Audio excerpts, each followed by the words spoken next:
आत्मा और परमात्मा के बीच का जो मार्ग है ना, उसमें एक महात्मा बैठा हुआ है। जब तक महात्मा आपको अनुमति प्रदान नहीं करता है, तब तक आत्मा परमात्मा से मिल नहीं सकती। महात्मा चाहे तो आपको परमात्मा से मिला सकता है, अन्यथा परमात्मा से मिलना इतना सुलभ नहीं है, इतना सहज नहीं है। परमात्मा की और महात्मा की एक जोड़ी है। राधा से मिलना है तो ललिता की अनुमति लेनी पड़ेगी, ये सत्य है। और परमात्मा से मिलना है तो महात्मा की अनुमति लेनी पड़ेगी। किसी सिद्ध से मिलना है तो साधक की अनुमति लेनी पड़ेगी। ये इनका जोड़ा होता है। और ये भागवत यदि चलानी है तो हमारे संगीत वाले भैया हैं, इनकी तो पूर्णतः अनुमति लेनी पड़ेगी, नहीं तो राधे राधे होगा। ये बड़े दिव्य हैं। एक बार इनके लिए ताली बजाओ। हमारे मोनू भैया आज आए हुए हैं, सभी अभिनंदन करो इनका।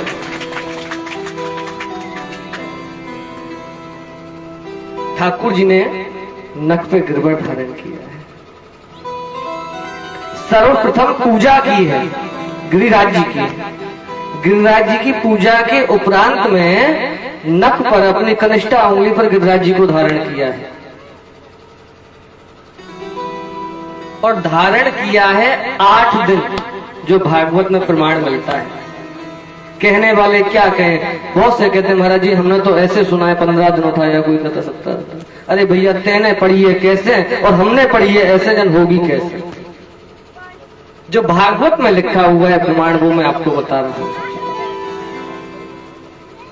8 दिन मेरे गोविंद ने गिरिराज जी को अपनी कनिष्ठा उंगली पर धारण किया है। और जब गिरिराज जी को अपनी कनिष्ठा उंगली पर धारण किया तो उस समय उनकी आयु मात्र 7 वर्ष की थी।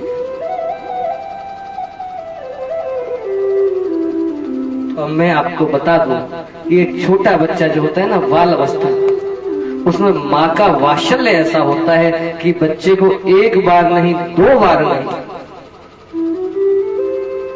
7 बार कुछ ना कुछ खिलाती पिलाती है। और मेरी यशोदा मैया तो 7-7 बार खिलावे। कोई माखन खिलावे, कभी मिश्री खिलावे, कभी गाय सुरभि गाय को दूध पान करावे, कभी शीतल जल यमुना जी को पिलावे। ऐसा माँ को वात्सल्य है, कहीं मेरा लाला भूखो तो ना रहे।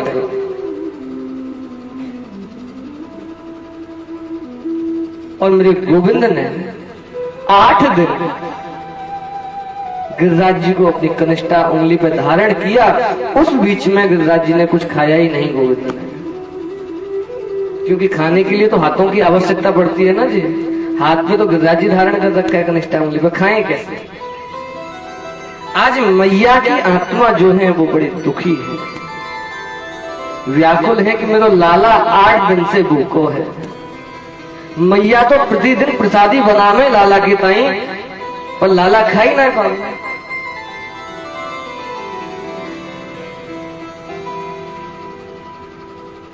जब 8वें दिन मेरे कन्हैया ने गिरिराज जी को पुनः पृथ्वी पर धारण किया तो माँ ने पहले ये नहीं पूछी लाला तू कैसो है, बेटा तू बड़ा भूखो है, कुछ खाए। माँ तो माँ होती है, हिसाब लगाना तो जानती नहीं है। प्रतिदिन 7 बार भोजन कराती थी ना कन्हैया जी को। कितनी बार? 7 बार। 8 दिन तक कराया नहीं, प्रतिदिन सामग्री बनानी। 7 बार की सामग्री 8 दिन की लगा लो, कितनी होती है? 8 7 56। तो सर्वप्रथम जो मेरे बिहारी जी को भोग लगता है वो मेरी यशोदा मैया ने 56 भोग मेरे बिहारी जी को लगाया है। ठाकुर जी ने इंद्र से, देवराज इंद्र से ब्रजवासियों की रक्षा की। और मैं आपको बताऊं सज्जनों कि जैसे ही ठाकुर जी ने गिरिराज जी को उठायो तो लोगों ने हल्ला मचा दी कि हमारा तो भगवान है ये। पूरे ब्रज में हाहाकार मच गया, भैया हमारो कन्हैया जो है यशोदा को लाला नंद को छोड़ो, वो कोई साधारण जीव ना है, वो तो साक्षात नारायण को अवतार है, वो तो भगवान है। पर मैं आपको ये भी बता देता हूं कि ब्रज एक ऐसा स्थान है जहां देवी देवता किसी ना किसी निमित्त ब्रज में आवागमन लगाए रखते हैं। ये ब्रज वो है। जब ब्रह्मा को पता चला कि ब्रज में कोई नारायण नाम का एक बच्चे ने जन्म लिया है, बोले नारायण तो वैकुंठ में है, ब्रज में नारायण कहां से आ गया?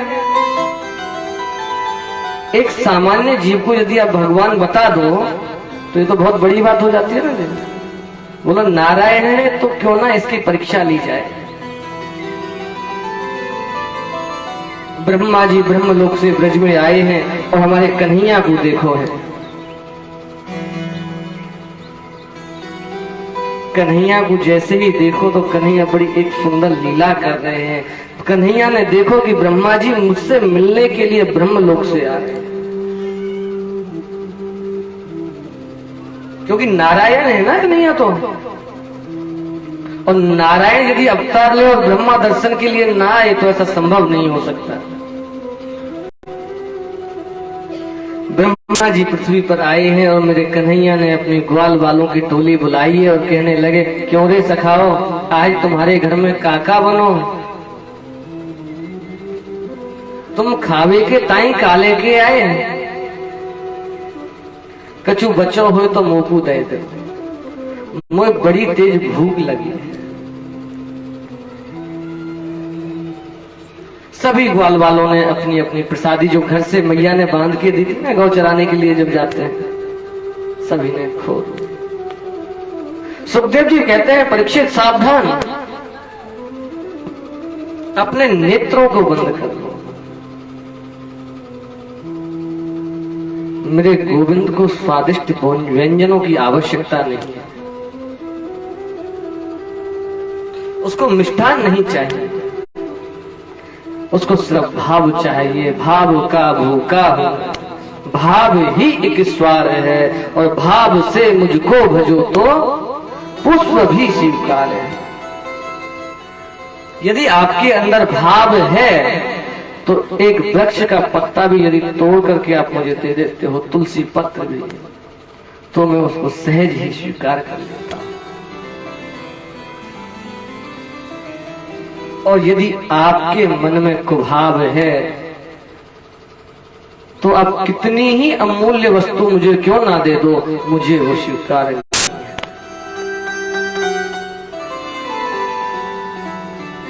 भाव बिना कुछ भी जो मुझको देता है उसको मैं लेता नहीं, भाव से देता है तो हृदय से स्वीकार है। मैं मात्र भाव का भूखा हूं। आज गोविंद ने अपने बाल सखाओं के साथ में मधुकरी खाई है,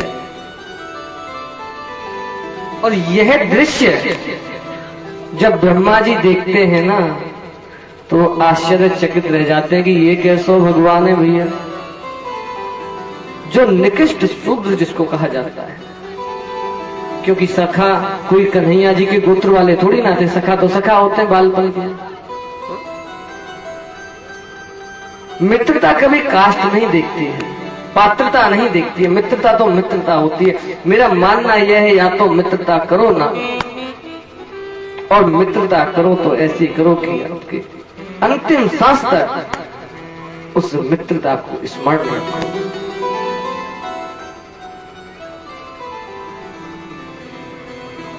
ये भगवान नहीं हो सकता, ये नारायण नहीं हो सकता। कहा नारायण जो हजारों दास दासियां उनके चरणों में लगे रहते हैं, एक से एक सुंदर व्यंजन उनके चरणों में बिछे हुए हैं, वो प्रसादी पाते नहीं। आज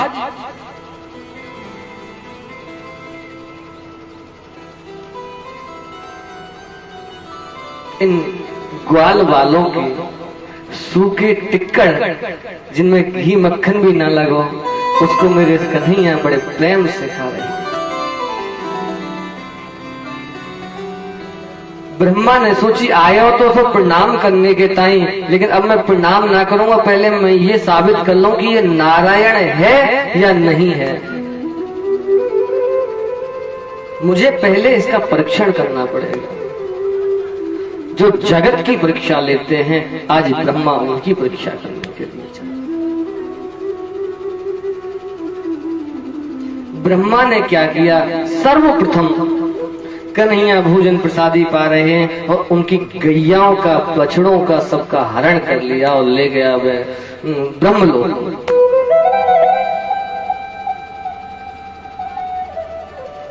कन्हैया ने देखी कि हाँ ले गए ब्रह्मलोक को, तो ग्वाल वाले से कही कि अरे लाला देखिए उन्हें सुदामा मनसुखा श्री रामा, जाके देखियो बछड़ा कहीं ज्यादा दूर तो ना निकल गई हमारी गैया, हम यहाँ भोजन प्रसादी में लगे हैं और गैया कहीं दूर चली गई हो। और जैसे ही श्री दामा देखने के लिए जाते हैं और मेरे कन्हैया के अनेकों अनेकों रूप गाय और बछड़े बने जाते हैं। ब्रह्मा गाय बछड़ों को छोड़ करके आते हैं और देखते हैं कि यहाँ अभी ग्वाल वाल सखा भी हैं। बोलो ऐसे नहीं फंसेगो तो ऐसे फंसेगो, नारायण की परीक्षा करनी है तो ऐसे की जाएगी। वो उनके सखा ग्वाल वाल मंडलियों को भी दृश्य करके ले जाते हैं, उनका भी हरण कर लेते हैं। और जैसे ही ग्वाल वाल ब्रह्मलोक में गए हैं, एक क्षण की देरी की मेरे गोविंद ने अनेकों ग्वाल वाल उन्हीं रूपों में प्रकट हो गए, स्वयं ही हो गए। आपको मैं बताऊं कि जब ठाकुर जी ने राम अवतार धारण किया था,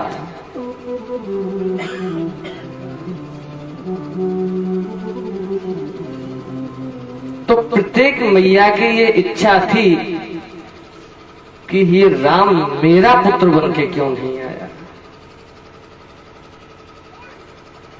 जरूर कौशल्या ने कुछ ऐसे कर्म किए होंगे जो इतना सुंदर, इतना गुणवान पुत्र आपको प्राप्त हो। काश कभी ऐसा हो जाए कि राम जैसा पुत्र मेरा पुत्र बन करके आए। और जो हमारे राम हैं वो बहुत सीधे हैं, सहज ही मान जाते हैं। बोल दिया एवं वस्तु तथास्तु। आज वही माता है और उन्हीं के पुत्रों के रूप में मेरे गोविंद उनका पुत्र बन करके आए। ब्रह्मा देखता है कि जो मेरे ब्रह्मलोक में है वही पृथ्वी लोक पर है, जिनों मैंने हरण किया है वही आज ब्रज में है। ये कैसी बात? कभी ब्रह्मलोक में जाकर के देखे कहीं ऐसा तो नहीं है वहां ना हो, उनको कोई लेकर के यहाँ छोड़ गया हो। तो ब्रह्मलोक में जाता है, देखता है गाय भी सुरक्षित ब्रह्मलोक में है और बाल सखा भी ब्रह्मलोक में ही है। बोलो नहीं नहीं नहीं, नहीं। ये असली तो यही है। मैं जाके देखता हूँ नीचे, असली के भी असली तो नीचे है। 2-4 बार जब ऐसा हुआ तो ब्रह्मा ने आकर के गोविंद के चरण पकड़ लिए कि हे माधव, मैं पूर्ण ज्ञानी नहीं हूं। और ये वास्तविकता है, पूर्ण ज्ञानी ब्रह्मा भी नहीं है। आप ये समझो कि ब्रह्मा ज्ञानी है, नहीं, पूर्ण ज्ञानी तो ब्रह्मा भी नहीं। मैं तो आपका दास हूं, अज्ञानतावश मैंने आपकी परीक्षा लेने का ये विचार अपने मन में धारण किया है। मैं अपराधी हूं, हे प्रभु मुझे क्षमा कर दो। ये ब्रज बड़ा पवित्र है और ब्रज के अंतर्गत जो आप मेरे गोविंद बन करके बैठे हो नारायण, आपको बार बार नमस्कार है। कन्हैया बोले तने ब्रज का ऐसा ही समझ रखो, कोई खिलौना है क्या? अरे ब्रज की महिमा तो वैकुंठ से भी बड़ी है। मैंने आपको प्रथम दिन भी एक स्मृति कराई थी कि ब्रज एक वो है जो मुक्ति को भी मुक्त कर देती है। अरे ब्रह्मा, तू किस चीज का भय दिखाता है? तेरे जैसे भयंकर से भयंकर देवता को तो ये ब्रज रज ब्रज में मिला चुके। ब्रह्मा, मैं तुझे बताऊं, तू मेरा पुत्र है, और पुत्र है तो मैं तुझे आज एक ज्ञान देता हूं कि ये ब्रज की रज वो है जो मुक्ति को भी मुक्त कर देती है। मुक्ति कहे गोपाल सो मेरी मुक्ति बताए, ब्रज रज उड़ मस्तक लगे मुक्ति मुक्त वही। ये ब्रज की रज वो है। मेरे गोविंद ने ब्रह्मा के लिए ब्रज का वेदांत सुनाया, और ब्रज का वेदांत सुनकर के ऐसी दिव्य कथा ब्रज की सुनी, ऐसी दिव्य कथा वृंदावन की सुनी, ऐसी दिव्य कथा बरसाना की सुनी, और ऐसी दिव्य कथा जो आपने गोवर्धन की ब्रज की बताई हमारे कन्हैया ने ब्रह्मा के लिए, ब्रह्मा के मन में भी एक आस उठ गई, और ऐसी आस उठी सज्जनों कि वो बोलने लगे, लगी रही आस करूं ब्रजवास तलहटी गोवर्धन की।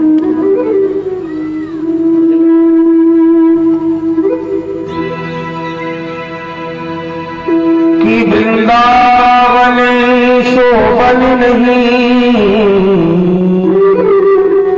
नंदगाम शोभा, वन शिवति शोभत नहीं,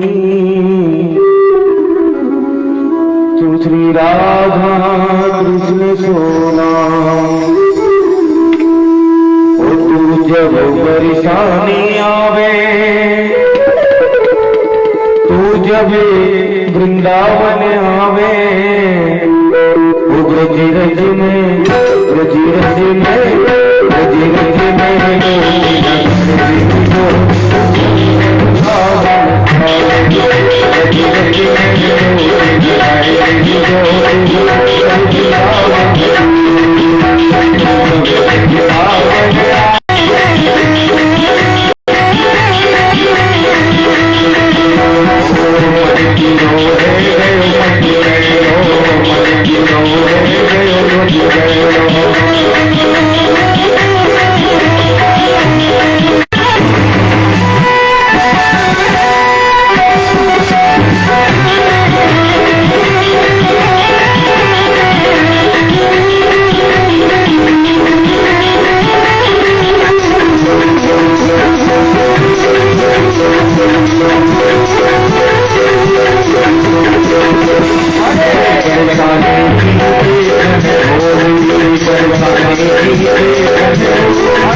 क्या बोलना पड़ेगा?